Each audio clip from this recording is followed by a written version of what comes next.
இது இந்த பில்டிங்கு வந்து மலைக்கு மேலே தான் வச்சுருக்கலாம். இதெல்லாம் மலை தான்.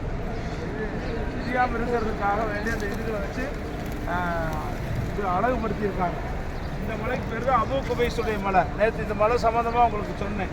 ஹஜ்ரத் இப்ராஹிம் அலைஹிஸ்ஸலாம் அவர்கள் அழைப்பு கொடுத்தது இந்த மலையில் தான். அதே மாதிரி உலகத்திலேயே முதல்னு மலைன்னு உருவாகினது இதுதான். முதல் மலை அபூ குபைஸ். இந்த அபூ குபைஸுக்கு அடுத்து தான் மற்ற மலைகளை எல்லாம் அல்லாஹ் தஆலா உருவாக்கலாம். அதே மாதிரி நாயகம் ஸல்லல்லாஹு அலைஹி வஸல்லம் அவங்க அழைப்பு கொடுத்தாங்கல்ல மக்கா வாசிகளுக்கு, அந்த அழைப்பு கொடுத்தது இந்த மலை மேலே கொடுத்தாங்க. அதே மாதிரி சூரியனை இந்த சந்திரனை பிளந்து காமிச்சது. அதே மாதிரி ஹஜ்ருல் அஸ்வத் கல் இருந்தது, ருக்னுல் யமானியுடைய கல் இருந்தது, எல்லாமே இந்த மலை மேலே தான். அபூ குபைஸுடைய மலை இது. அபூ குபைஸுடைய மலை. இந்த குபைஸுங்கிறது சொர்க்கத்திலே இந்த மலை இருக்குங்கிற மாதிரி ஹதீஸ்களில் வருது. ஆனால் ஒரு சிறப்பான ஒரு மலை இந்த மலை இன்ஷா அல்லாஹ். அப்படி இந்த பக்கம் பாருங்கள். இப்போ இந்த இதற்கு பார்த்தீங்களா, இது ஒரு எஸ்கலேட்டர். இதில் போர்டு இருந்துச்சு, அந்த போர்டை எடுத்துட்டாங்க.